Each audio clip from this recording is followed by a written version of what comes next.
How y'all doing? My name is Ben Jones, Detroit poet in the building, hustler extraordinary, grand Basilius of hustling. And I'm here with Real Talk Detroit, and we gonna kick it today. So, what would you say your biggest problem you had to overcome was? Homelessness.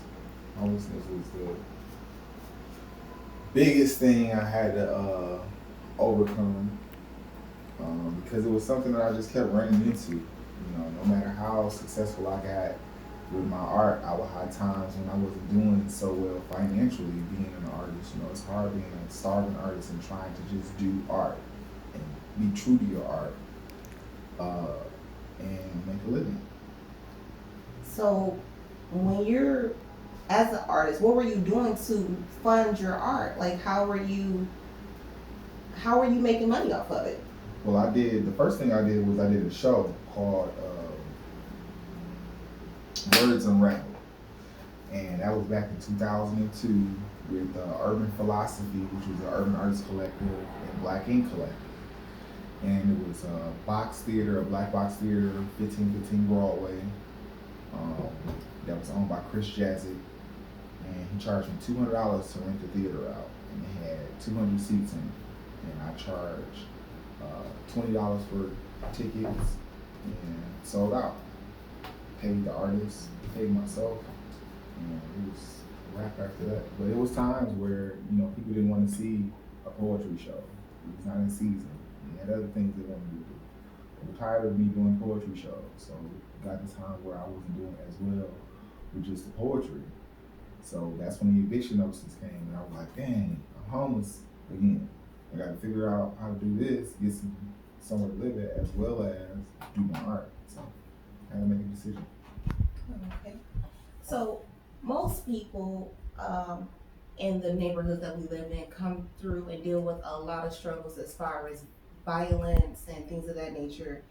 How is it that you overcame these situations? Is that something you even had to deal with? Well, violence, yeah, I've been stabbed in the face, shot at, you know, the gamut, bribed. What I always told myself was preservation of life. Preservation of my life first and foremost, and then preservation of others' life. So how do I do that? If what was taken from me didn't um, amount to the value of my life, then I would let them have it. If it didn't cost me my life, that's the only thing people really kill for is money, possessions, and things of that nature, that passion. So I kept myself out of ways where I would have to compromise myself like that, and that's what kept me alive. And betting on myself and not on others. So I can handle my own risk. I ain't gonna bet with my life. I'm not gonna bet with somebody else's life, and that creates interest with myself. So, how do you feel about the street code, the no snitching code? Is it worth going to jail for other people, or would you just give it up? I do believe in death before dishonor. I come from a family that believe in not snitching and that we handle our own business. We don't go to them to give us justice. You know, uh, so I do believe in not telling to a certain degree. Now, if you fucking my baby mama and extorted me and the case with like 6ix9ine is in, then those are extreme cases. Do I not tell on a man that is fucking my baby mama behind my back? No, I have no loyalty to him. And, when you read further off into these cases, you have situations where uh, everybody telling. My uncle is in jail right now doing life for not telling. Somebody lied on him, and he doing life for not telling them what really happened.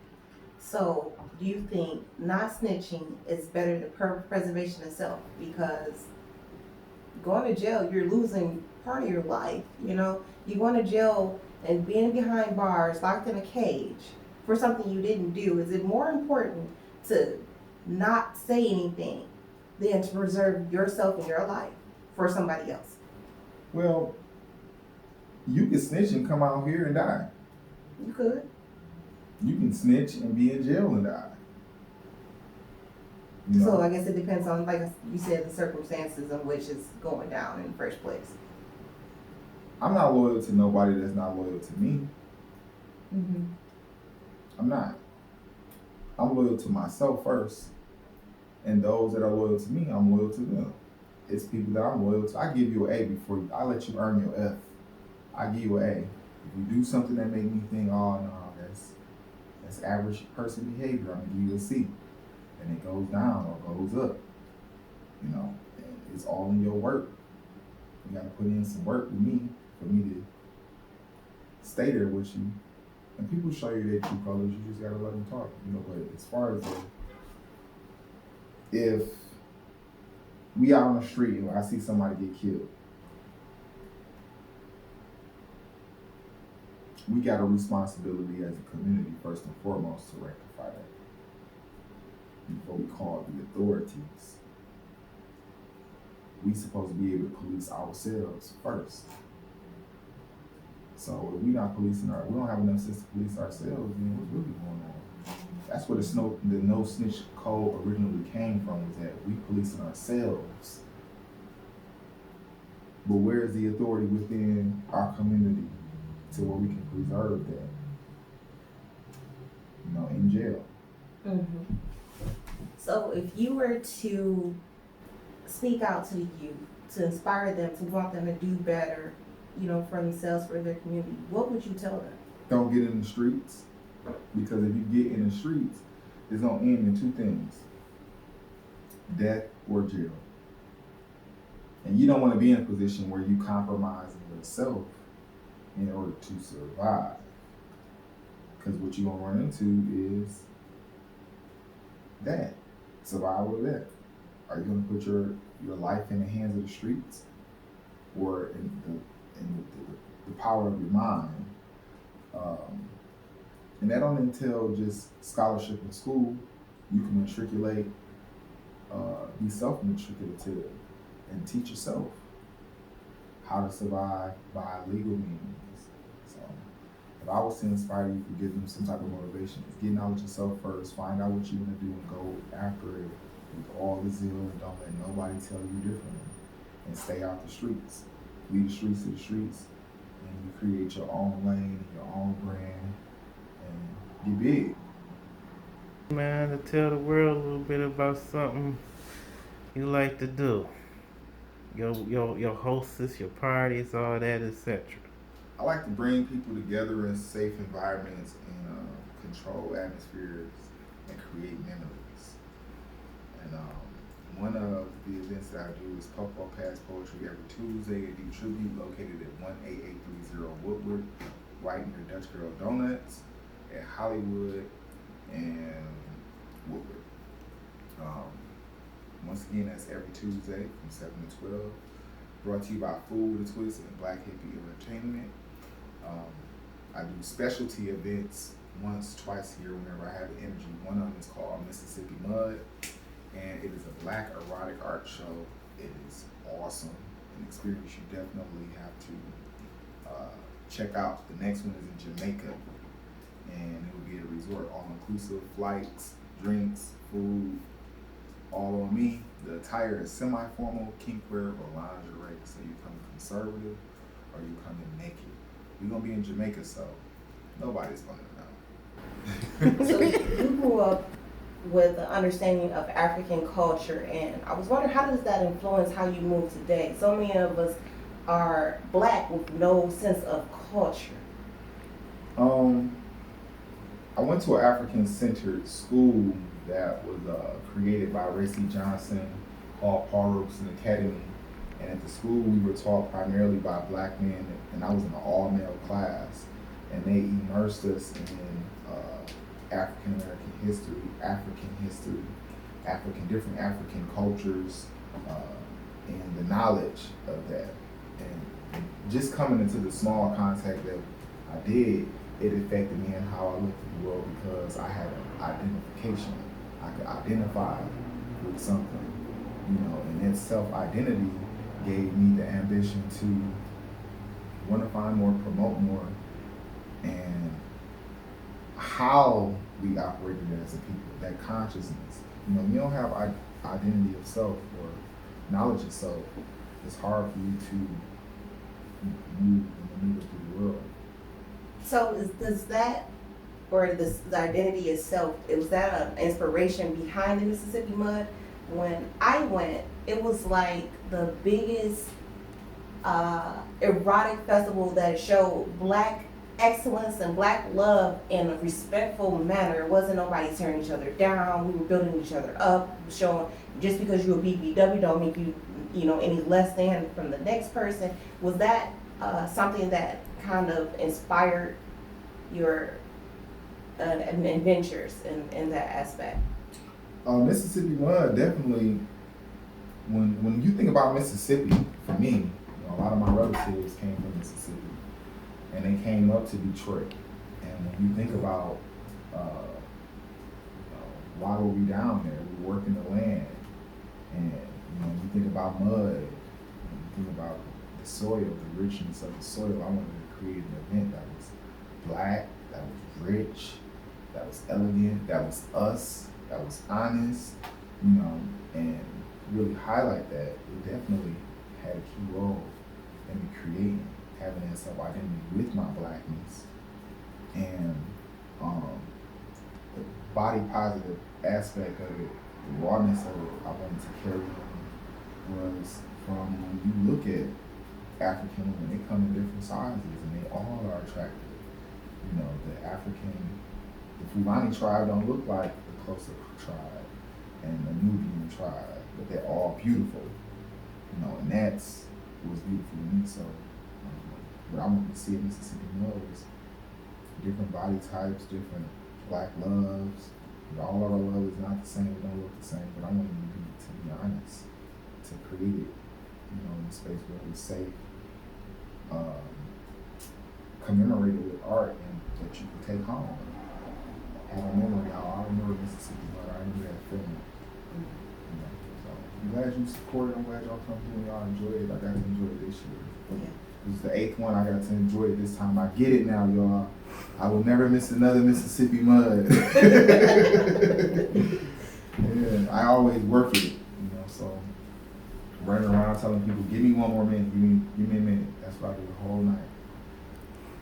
It was live going and being dressed up and seeing others dressed up in love and light and lust, infatuation, sliding and creeping. Another thing that I'm doing is black privilege. Black privilege is going to make you put your clothes on. It's a black tie affair, and it's to promote black business, the empowerment of our people, and introducing direct trade with the motherland so that we can start generating our own jobs, trading textiles, and getting involved with trading in stocks and economic building in our community. What else? Wine and Whiskey Wednesdays is coming up. Ballroom and karaoke is coming up. The after hours are coming back. I got a baby on the way, so I gotta get some energy. And what else? We're not going too personal, but another event is what else about the yachts. The yachts and the BBW Appreciation Halloween Party. Check that out at Detroit, October 26th. And the tickets is gonna come with drinks and accoutrements. Oh. So you're kind of like a jack of all trades. I see you do things from being around the community with children. You have a program where you tutor kids, right? Yeah, my wife, she tutors the kids, and I used to do tutoring for my company, Black Ink Collective, and for years, and then I started doing parties, and she took over the education portion of it. Oh, okay. So we gotta get your wife in here too, so she can tell us a little bit more about the educational portions. I can tell you about it. We do read, writing, and math.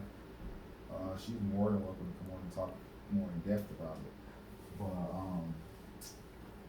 education is a big piece in my family and in my house, because when you think about 100 years ago, 150 years ago, it was illegal to do what we're doing.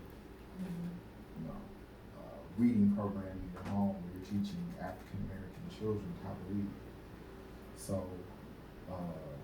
education is a big component. All right. So, what inspired you to do all this? You got a lot going on right now. It started off with a conversation I had with a guy named Anthony Stewart, and he was the co-owner of Village Cafe on the east side on Kirksville and Parker, and he was into mass multimedia. He did a TV show called Black Civilization Television. It was the first time I seen a black man create something from an organic state to an actual product, and I said, Joe, I want to do something like that. So I was always into poetry, and I did poetry shows, and then that kind of broke off into hip hop and comedy and entertainment and parties and fashion, and just kind of snowballed into a whole lifestyle. So right now I'm just pushing the lifestyle. Now, was there a place, I think it was in Hockey Town, was it on the top level or something that y'all guys performed at? Yeah, we did something there with Marsha. Marsha Johnson. She was a poet as well, and that was a dope event. That was a while ago. Yeah. I'm sorry, my memory is intact all the way. I smoked a lot of weed. Well, yeah. So if you had one thing to change about the world today, what would that be?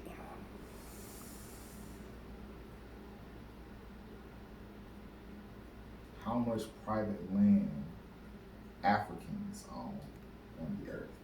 How many resources that we have in our coffers? How much culture we possess in our own museums, and creating a language that only we speak. And our currency. Yeah, our currency definitely. You know what? I have no problem with the American dollar. I just have a problem with how we spend the American dollar. I feel like we should spend at least 85% of it with African American people or Africans in America. You know, it only makes sense to be able to buy and sell with your own.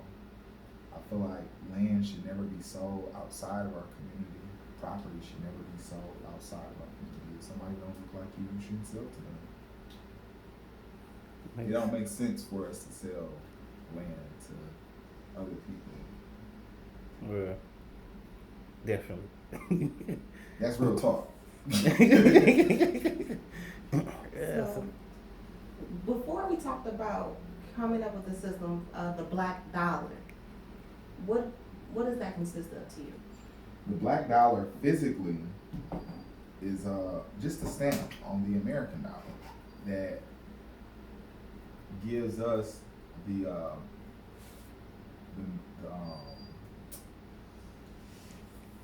reminder to spend that with somebody that look like us. You know, the black dollar is the same dollar. It's the dollar that's made out of cotton and linen, 75% cotton, 25% linen. If we picking cotton in 2019, we should be sharecropping with ourselves. You know, so that's the black dollar in the whole. Black dollar is power. Black dollar is economic might. You know, it's independence.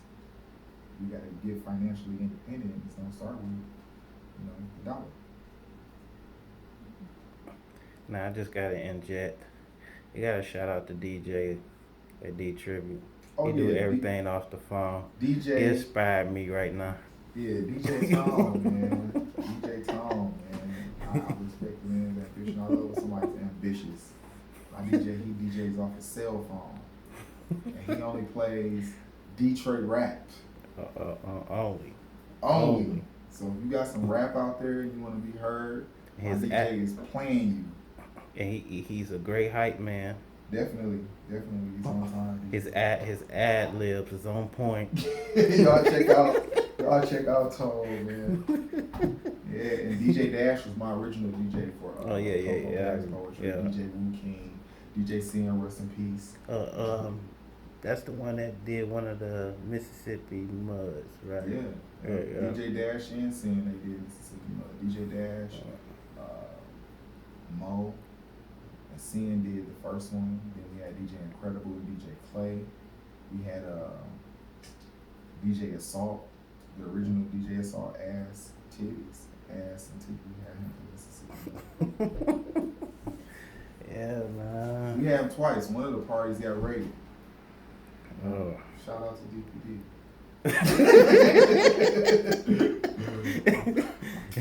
Well, so for everybody that wants to follow everything that you're doing right now, what are your social medias? Where can they look for you at? IG, you can find me at Ben Jones Detroit 1. On Facebook, you can find me at Detroit Reggae, Detroit Poetry, Detroit Ghetto Tech, or Ben Jones. And on Snapchat, I'm Passport Felon. And on Twitter, I'm the Ben Jones.